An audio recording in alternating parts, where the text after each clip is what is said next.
labs. Līdz nonācām līdz 3. ātruma posmam, kur, teiksim, vidus varbūt pat ātrāk noķērām priekšā braucošo krievu ekipāžu. Tad jautri bija. Garām viņš mums nelaida. Kādu laiku mēs braucām aiziņu un beigās, kamēr nācās pielietot cross metodas un pastumti. Un tad, jā, pēc brītī viņš saprata, ka laikam kāds ir aizmugurē un palaid. Un tur mēs līdz ar to ļoti daudz laika zaudējām.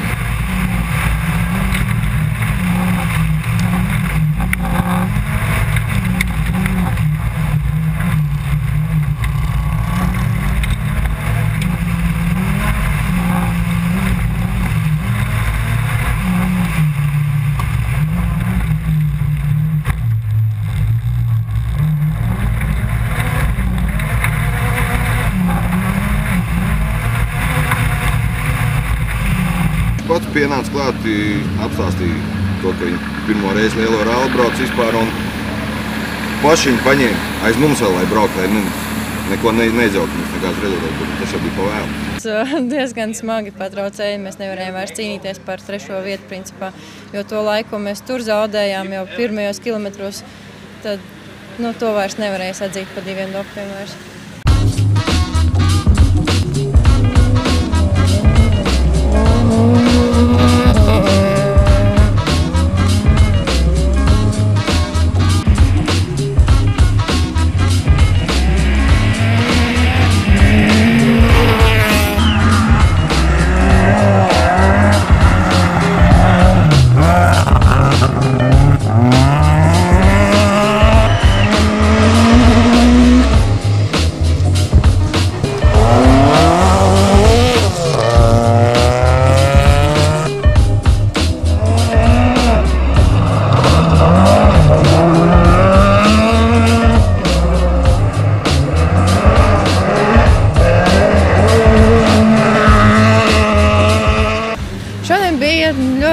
Ļoti ātra trase un diezgan slidena. Mums vēl sāka līt lietus, droši vien aiz mums arī trāpījās lietas, bet bija labi. Otro dienu mēs cerējām, ka kaut ko varbūt tās atvinēsim, bet 2 dopos 25 sekundes nav iespējams.